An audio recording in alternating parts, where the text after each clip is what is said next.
E aí, gente boa, tudo bom com vocês? Eu quero começar hoje o nosso vídeo falando acerca de um cientista cristão muito famoso. Você já ouviu falar em Isaac Newton? Pois é, Isaac Newton foi um cientista cristão.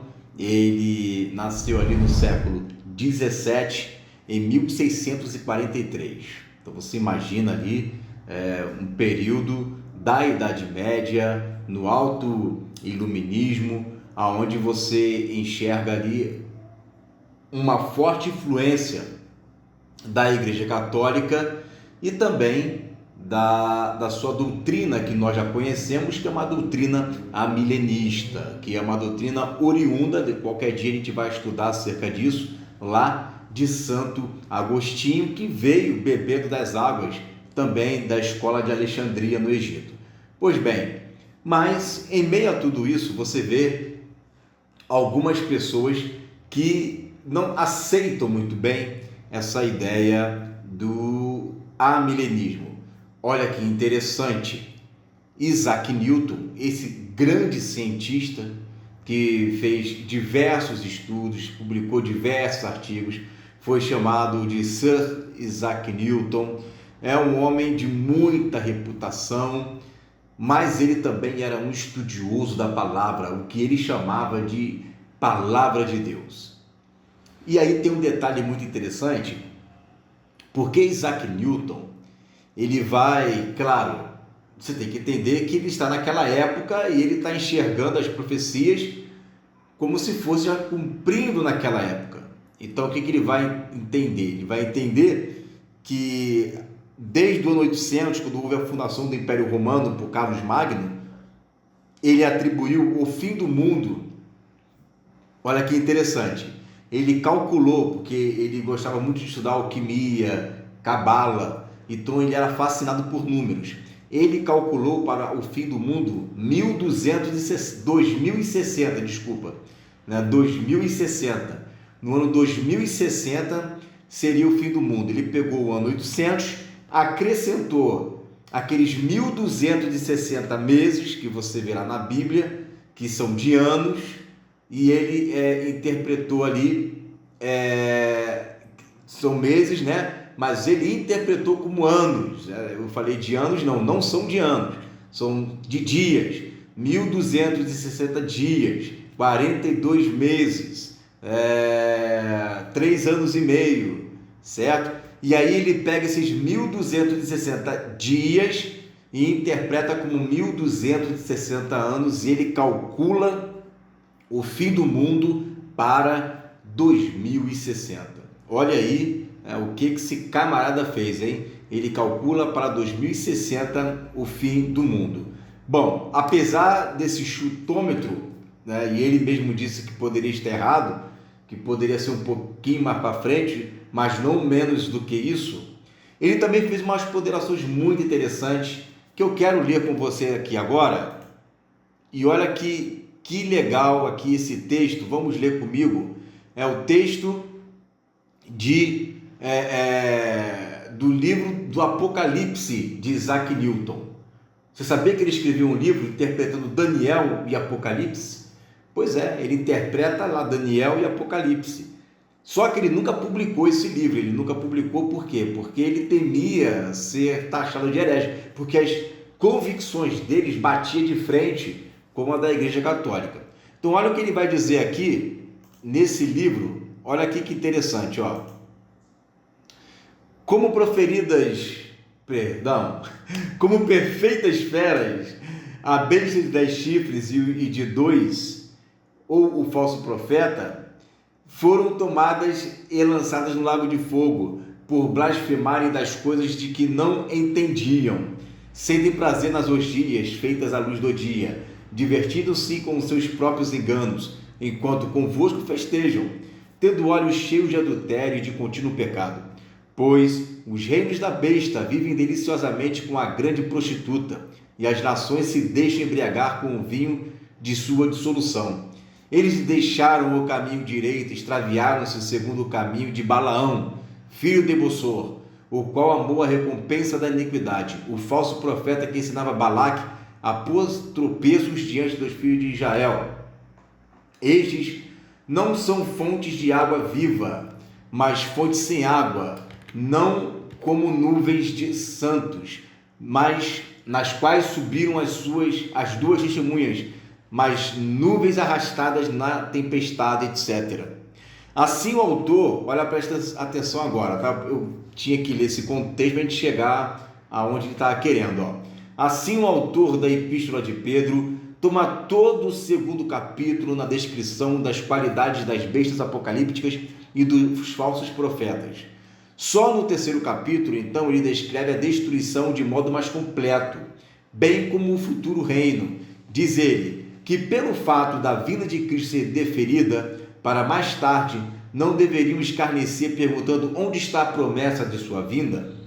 Então, descreve a vinda súbita do dia do Senhor como um ladrão na noite, que é a expressão do Apocalipse, que um dia diante do Senhor é como 1000 anos, a passagem dos velhos céus e da terra por uma conflagração num lago de fogo e nossa espera de novos céus e uma nova terra nos quais habite a justiça.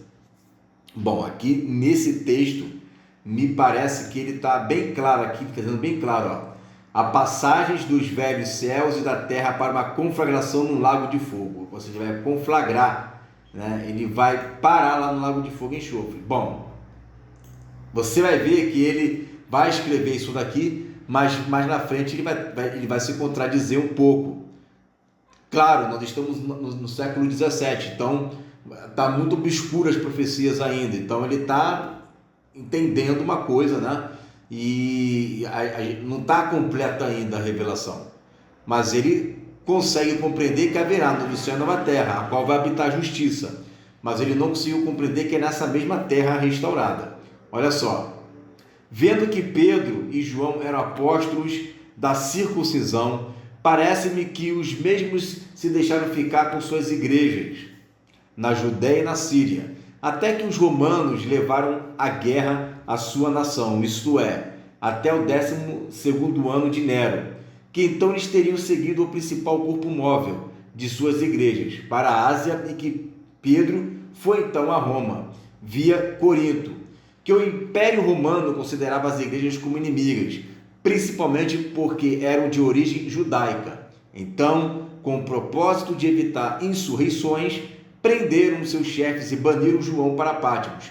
Parece-me também provável que o Apocalipse tenha sido composto em Patmos e que, pouco depois deste, tenham sido escritas as cartas aos Hebreus. Você percebe que até o Isaac Newton concorda com a ideia de que João ele foi preso na ilha de Patmos e ele escreveu ali na ilha de Patmos o livro do Apocalipse. Gente, só os preteristas não conseguem entender isso. Eles dizem que o livro do Apocalipse foi escrito no ano 60 ou pouco antes de 70. Está errado.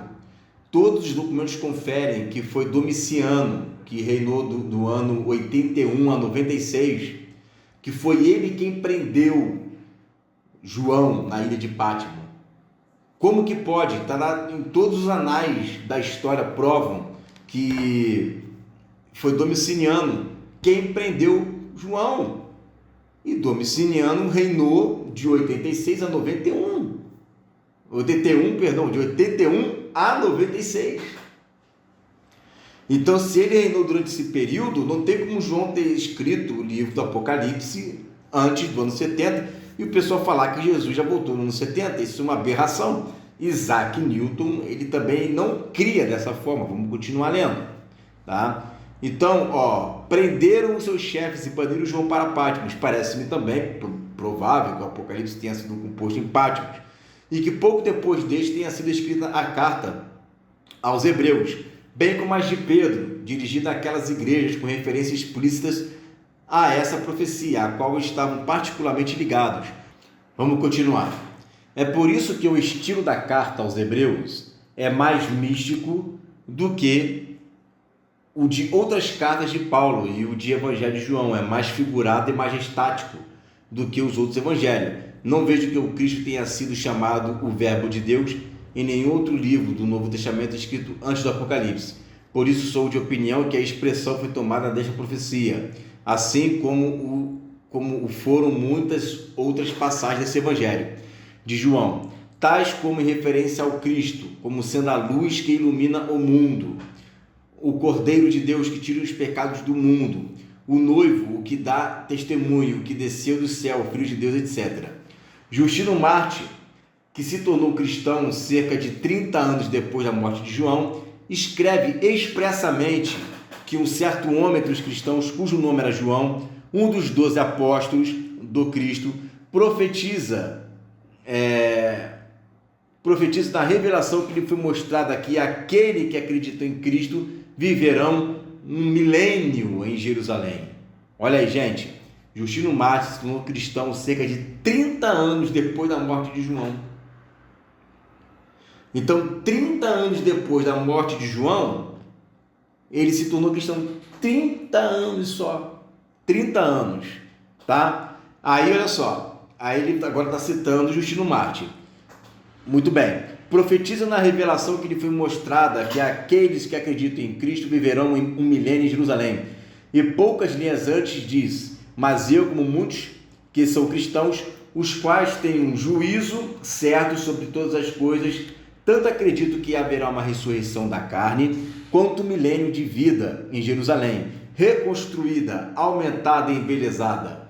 Isto é o mesmo que dizer que todos os verdadeiros cristãos daqueles primeiros tempos haviam recebido esta profecia, pois em todas as épocas, todos quanto acreditavam naquele milênio tinham recebido o Apocalipse como o fundamento de suas opiniões. Ou seja, lá no século 17, lá em 1600 e caçambada, ele já estava dizendo em boca pequena que todos os primeiros cristãos, ele teve acesso a todos esses livros, eles criam no reino milenar literal. Todos eles. Ele diz o seguinte: e não conheço um só exemplo em contrário. Pápias, bispo de Hierópolis, homem do período apostólico e um dos mesmos discípulos de João, não só ensina a doutrina dos milênios, mas afirma que o Apocalipse foi escrito por inspiração divina. Melito, que brilhou pouco depois de Justino, escreveu um comentário a essa profecia e, como bispo de Sardes, uma das 7 igrejas nela citada, nem podia ignorar a tradição a esse respeito, nem praticar uma impostura sobre a matéria. Irineu, que foi contemporâneo de Melito, escreveu bastante sobre o assunto e disse que o número 666 era encontrado em todas as cópias antigas e dignas de fé, e que isso lhe era também confirmado por aqueles que tinham visto João face a face. Sem dúvida, tomando como um destes a esse seu mestre Policarpo, ao mesmo tempo Teófilo de Antioquia, bispo de Antioquia, está aí, né? O afirma, bem como Tertuliano, Clemente de Alexandria e pouco depois Orígenes e seu contemporâneo Hipólito Marte, metropolitano dos árabes, escreveu um comentário a respeito. Todos esses foram homens antigos que floresceram cerca de 120 anos depois da morte de João e tiveram maior destaque nas igrejas naqueles tempos. Pouco depois, Victorinos Pictaviensis escreveu outro comentário sobre a matéria, e este viveu ao tempo de Diocleciano. Isto basta para provar o quanto o Apocalipse era aceito e estudado naqueles primeiros tempos. Realmente, não encontro outro livro no Novo Testamento de início tão fartamente atestado ou comentado quanto este. Diz a profecia: bem-aventurado aquele que lê e ouve as palavras dessa profecia e observa as coisas que nelas estão escritas. Isto animou os primeiros cristãos a estudá-lo tanto até que as dificuldades interpretativas os levaram a comentar de preferência os outros livros do Novo Testamento. Esta situação do Apocalipse, até que a incompreensão relativa ao milênio o prejudicou. Olha aí, ó, né? Como o pessoal interpretou tudo alegórico, acabou prejudicando a interpretação do Apocalipse. E Dionísio de Alexandria, verificando quanto lhe abundavam os barbarismos, isto é, hebraísmos, levou à reserva, tão longe que no quarto século muitos gregos tinham o Apocalipse e o resto apenas, vamos dizer de novo que eu levantei aqui, perdi a leitura, vamos lá. Gregos conservavam sempre o Apocalipse e o resto apenas duvidava por preconceito sua autoridade. Em nada sofreu na opinião geral. Esta profecia é chamada a revelação, em relação à escritura da verdade, que Daniel teve ordem de fechar e selar até o fim do tempo. Daniel a selou até o fim e até que chegasse o dia em que o cordeiro rompesse os seus selos, e depois da profecia das duas testemunhas que estavam ao lado, vestidas de linho, pano de saco, mas antes que subisse ao céu numa nuvem. Tudo isso é como se dissesse que as profecias de Daniel e de João não deveriam ser entendidas enquanto não chegasse o tempo do fim, né? Mas então alguns poderiam profetizar antes dele, num estado de aflição, de tristeza, por um longo tempo, mas de modo obscuro, tanto que só uns poucos seriam convertidos. Ele vai começar a falar um pouco sobre a importância de estar estudando, como que isso foi uma boa notícia e tal, mas você observa que ele faz uma defesa veemente, por isso que esse livro não pôde ser publicado. Ele faz uma defesa veemente, e mostra ali todas as fontes, até mais do que a gente estuda aqui, ele mostra até mais fontes, que os primeiros cristãos receberam em primeira mão a interpretação do Apocalipse, dizendo que o reino milenar é um reino literal, era um reino literal, e que esse reino milenar era um reino de 1000 anos aqui na terra. E ele colocou ali todas as fontes de quem cria assim. Ele não pôde publicar porque isso ia bater de frente, ele poderia sofrer alguma punição, até mesmo a morte, se ele publicasse esse livro. Então você veja que Isaac Newton, um homem estudado, ele teve a coragem de poder pegar o livro dos primeiros cristãos e meditar no livro dos primeiros cristãos para saber o que eles ensinam, e foi o que ele descobriu. Ele descobriu que os primeiros cristãos, eles eram literalistas. Ele, infelizmente, ele acabou querendo interpretar, trazer interpretações de 1260 para 1260 anos e não dias, e acabou colocando o fim do mundo para o ano 2060.